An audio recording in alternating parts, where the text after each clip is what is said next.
Howdy folks, welcome to the HillCo Morning Minute. Today we got something a little bit different for you, a little bit longer video, but it's going to be a lot of fun. Check it out here.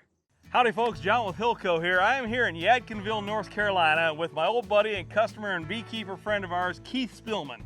And so we're going to do something here kind of fun today. I've been bragging for a couple years now about our honey extractor lids, the clear lids we put in our extractors. They're made from Lexan or polycarbonate material.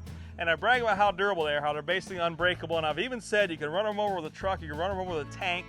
And so Chris Medeiros actually gave Keith the bright idea here that we should try and run over one of our lids with a half track. So it's not quite a tank, it's a half track. It's the next best thing. Is that okay to say that? That's okay. Okay. That's okay. And so we're gonna try that. Just see how these lids. I got a lid right here.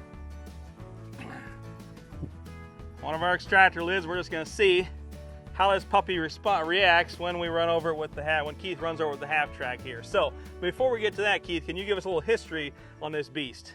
Yeah, she's a 1941 M2A1 half track made by White Motor Company.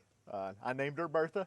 That was my great aunt's name. This was their old farm. Their little farmhouse is right up the driveway here, and she was a tough old gal, so I thought that was an appropriate name for her. But like I said, she's a 41. This was World War II, used for a troop transport to transport infantry in support of armored divisions. That's how she started life. And she was, best I can tell, she was used on a training base out in Colorado during World War II. She didn't go overseas. Most of this stuff that went overseas, they didn't bring it back. Okay. They left it over there. Yeah. So there's a lot more half tracks in Europe than there are in the United States. Okay. And I bought a few parts for her out of Europe. Really? And the parts were cheap, but the shipping was pretty bad.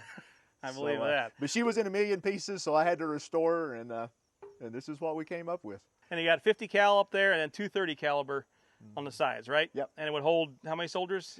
10 total. 10 total. Count the driver and the co-driver. Okay. So, okay. So yeah, this was their home away from home. They lived in these vehicles, under them, on them, in them. Yeah. This was their house. Wow. And you got you said a 10-ton winch on the front there? Yeah. Yeah, it's So got if about you get it, 210 foot of 5/8 inch cable. 210 foot of Yeah. 5/8. And it's kind of cool here. You notice the louvers.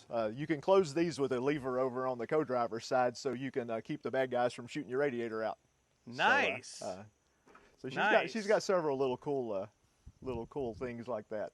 So I guess if you're having a shootout, you can close those because you're not going to get hot because you're not driving probably, right? It's got a humongous radiator. So even if you had them closed, it wouldn't get too hot. It's got the whopping 147 horsepower. Yeah. So it's not a fire-breathing monster. You could run for quite a while with the louvers shut. Did you have to rebuild the engine on it? No, there is Okay. a little story there. The original engine is sitting over here in my shed. Okay. The engine that's in this is actually an Israeli rebuild.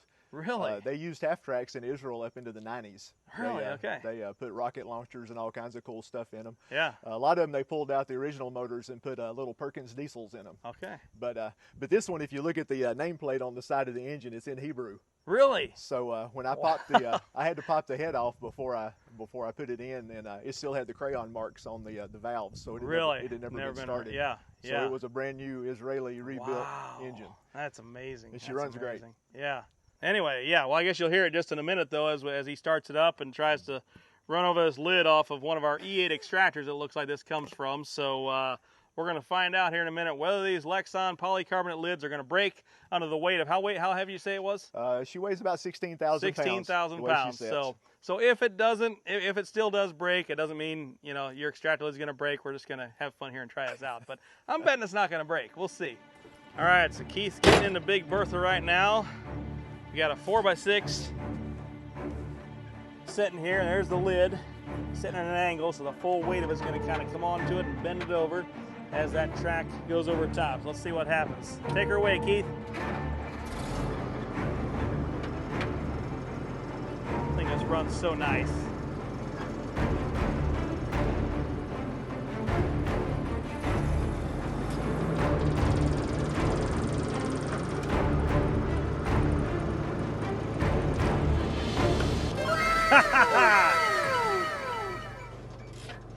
Perfect condition, y'all.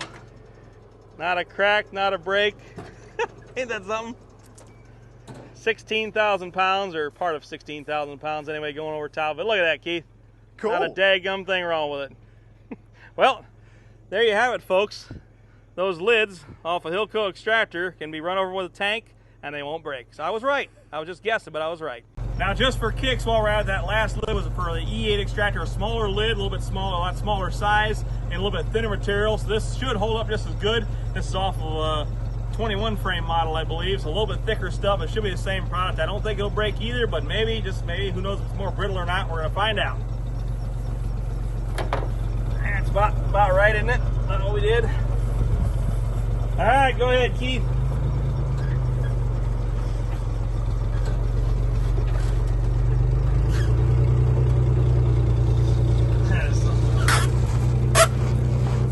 Nothing to it.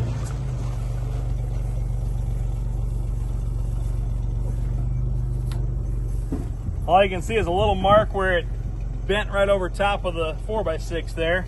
I don't know if that'd clean up or not. I think it probably would, but so we're not recommending that you run over your extractor lids with a tank or with anything else, but if you felt the need to, it'll hold up. Keith here has an amazing YouTube channel called Half Tracks and Honeybees. It's fitting, as you can see, half track, we got bees in the background.